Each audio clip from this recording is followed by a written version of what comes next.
കാട് കാണാനും കാട്ടിലൂടെ ട്രക്ക് ചെയ്യാനും ഇഷ്ടപ്പെടുന്നവരായിരിക്കും നമ്മളിൽ പലരും. ട്രക്ക് ചെയ്യുമ്പോൾ നമ്മൾ സ്വാഭാവികമായും ശ്രദ്ധിക്കുക മരങ്ങളെയും പൂമ്പാറ്റകളെയും പക്ഷികളെയും ഒക്കെയാണ്. എന്നാൽ നമ്മൾ ചവിട്ടി നടക്കുന്ന മണ്ണിനു താഴെ ജീവന്റെ ഒരു അദൃശ്യ നെറ്റ്വർക്ക് ഉണ്ടെന്ന കാര്യം എത്ര പേർക്കറിയാം? പറഞ്ഞു വരുന്നത് മണ്ണിനടിയിൽ വ്യാപിച്ചു കിടക്കുന്ന ഫംഗസുകളെ കുറിച്ചാണ്.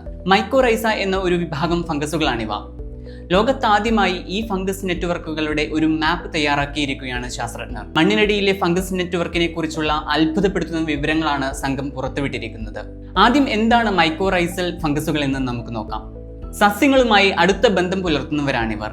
അതായത് മൈക്കോറൈസൽ ഫംഗസുകൾ മണ്ണിൽ നിന്ന് ധാതു ലവണങ്ങൾ ശേഖരിച്ച് സസ്യങ്ങൾക്ക് നൽകും. സസ്യങ്ങൾ അന്തരീക്ഷത്തിലെ കാർബൺ ഉപയോഗിച്ച് നിർമ്മിക്കുന്ന ഭക്ഷണം മണ്ണിനടിയിലെ ഫംഗസ് നാരുകളിൽ ശേഖരിച്ചു വെക്കാൻ കൊടുക്കും.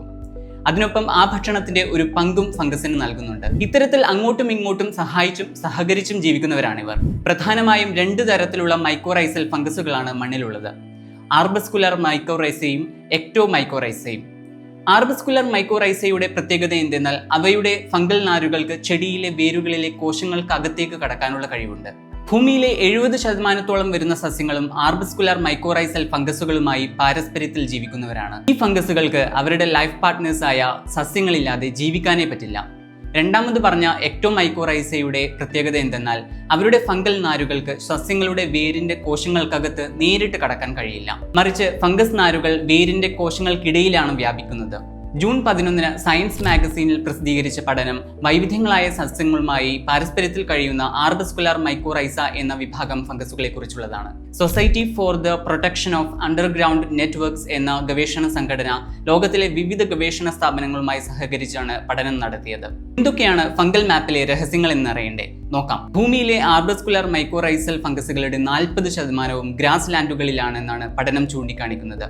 എന്നാൽ ശാസ്ത്രജ്ഞർ മുൻപ് വിചാരിച്ചിരുന്നത് ജൈവ വൈവിധ്യം കൊണ്ട് സമ്പുഷ്ടമായ ഉഷ്ണമേഖലാ വനങ്ങളിലായിരിക്കും ആർബസ്കുലർ മൈക്കോറൈസൽ സാന്ദ്രത ഏറ്റവും കൂടുതൽ ഉണ്ടാവുക എന്നായിരുന്നു. പഠനത്തിൽ കണ്ടെത്തിയ മറ്റൊരു കാര്യം, കൃഷിയിടങ്ങളിലെ ഈ ഫംഗസുകളുടെ സാന്ദ്രത സ്വാഭാവികമായ ആവാസ വ്യവസ്ഥകളിൽ കാണുന്നതിനേക്കാളും 50% കുറവാണെന്നാണ്. നമ്മുടെ കൃഷിയിടങ്ങളിലെ മണ്ണിന്റെ സ്വാഭാവികമായ സമ്പുഷ്ടി എത്രത്തോളം അപകടത്തിലാണ് എന്നതിന്റെ ഒരു സൂചകം കൂടിയാണിത്. സസ്യങ്ങൾക്ക് ഗുണമുള്ള ഫംഗസുകൾ മണ്ണിൽ ഇല്ലാതായാൽ അത് മണ്ണിന്റെ മൊത്തത്തിലുള്ള ആരോഗ്യത്തെ ബാധിക്കും. ഭൂമിയിൽ ഒട്ടാകെയുള്ള ഈ ഫംഗസുകളുടെ നാരുകൾ നിവർത്തിവെച്ചാലുള്ള നീളം പഠനത്തിൽ ശാസ്ത്രജ്ഞർ അനുമാനിക്കുകയുണ്ടായി. 110 ക്വാഡ്രില്യനോളം വരുന്നത്. 110 ക്വാഡ്രില്യൻ എന്ന് പറഞ്ഞാൽ 110 ശേഷം 15 പൂജ്യങ്ങളിട്ട സംഖ്യയാണ്.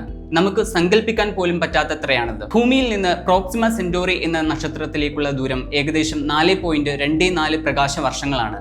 എന്നാൽ ഭൂമിയിലെ എല്ലാ ആർബസ്കുലർ മൈക്കോറൈസൽ ഫംഗൽ നാരുകളും നിവർത്തിവെച്ചാലുള്ള ദൂരം പ്രോക്സിമ സെന്റോറിയിലേക്കുള്ളതിനേക്കാളും എത്രയോ മടങ്ങ് വരും. മറ്റൊരു കാര്യം, 300 ദശലക്ഷം ടണ്ണോളം വരും മണ്ണിനടിയിലെ ആർബസ്കുലർ മൈക്കോറൈസൽ ഫംഗസുകളുടെ ആകെ ബയോമാസ്. ഭൂമിയിലെ മനുഷ്യരുടെ എല്ലാം ആകെ ഭാരത്തിന്റെ 5 മടങ്ങാണിത്. ഫംഗൽ മാപ്പ് ഉണ്ടാക്കാൻ ചില്ലറ പണിയൊന്നുമല്ല ശാസ്ത്രജ്ഞർ എടുത്തത്. ഭൂമിയിലെ 4000-ലധികം സ്ഥലങ്ങളിൽ നിന്നുള്ള 16,000-ഓളം സോയിൽ സാമ്പിളുകളുടെ പഠന വിവരങ്ങൾ പ്രൊജക്ടിന്റെ ഭാഗമായി ശാസ്ത്രജ്ഞർ ശേഖരിച്ചു. അതുകൂടാതെ 3 ലക്ഷത്തിൽ കൂടുതൽ ഫംഗൽ നാരുകളുടെ വിശദമായ പഠനവും നടത്തി. ഡച്ച് ബയോഫിസിക്സ് ഇൻസ്റ്റിറ്റ്യൂട്ടായ അമോൾഫ് എന്ന സ്ഥാപനം വികസിപ്പിച്ച പ്രിൻസ് എന്ന റോബോട്ടാണ് ഫംഗസ് നാരുകളുടെ മൈക്രോസ്കോപ്പിക് പഠനങ്ങൾ നടത്തിയത്. സാമ്പിളുകൾ പരിശോധിച്ച് 1 ഗ്രാം മണ്ണിൽ ആകെ എത്ര നീളത്തിലുള്ള ഫംഗസ് നാരുകളുണ്ട്, എത്രത്തോളം ഫംഗൽ ബയോമാസ് ഉണ്ട് എന്നൊക്കെ കണക്കാക്കി. അതുകൂടാതെ സാമ്പിളുകളിലെ ഫംഗൽ നാരുകളുടെ സാന്ദ്രതയും സസ്യവും ഫംഗസും തമ്മിലുള്ള കാർബൺ കൈമാറ്റത്തിന്റെ വിവരങ്ങളും വിശകലനം ചെയ്തു. അതിലൂടെ 1 വർഷത്തിൽ ആകെ എത്രത്തോളം കാർബൺ സസ്യങ്ങളിൽ നിന്ന് ഫംഗസ് നാരുകൾ വഴി മണ്ണിലെത്തുന്നു എന്ന അനുമാനവും നടത്തി. അതിനുശേഷം കണ്ടെത്തിയ വിവരങ്ങൾ GPS കോർഡിനേറ്റുകളുമായി ചേർത്തു. എന്നിട്ട് ഓരോ ഭൂപ്രദേശത്തിന്റെയും പാരിസ്ഥിതികവും കാലാവസ്ഥാപരവും ഭൗമശാസ്ത്രപരവുമായ പ്രത്യേകതകൾ അനുസരിച്ച് ഭൂമിയിലെ ഓരോ സ്ക്വയർ കിലോമീറ്റർ പ്രദേശത്തുമുള്ള ആർബസ്കുലർ മൈക്കോറൈസൽ ഫംഗസുകളുടെ സാന്ദ്രത കാണിക്കുന്ന മാപ്പ് AI സഹായത്തോടെ രൂപീകരിക്കുകയായിരുന്നു. പഠനത്തിനായി വേണ്ടത്ര സാമ്പിളുകൾ ലഭിക്കാത്ത പ്രദേശങ്ങളെ മാപ്പിൽ കൃത്യമായി രേഖപ്പെടുത്തുക കൂടി ശാസ്ത്രജ്ഞർ ചെയ്തിട്ടുണ്ട്.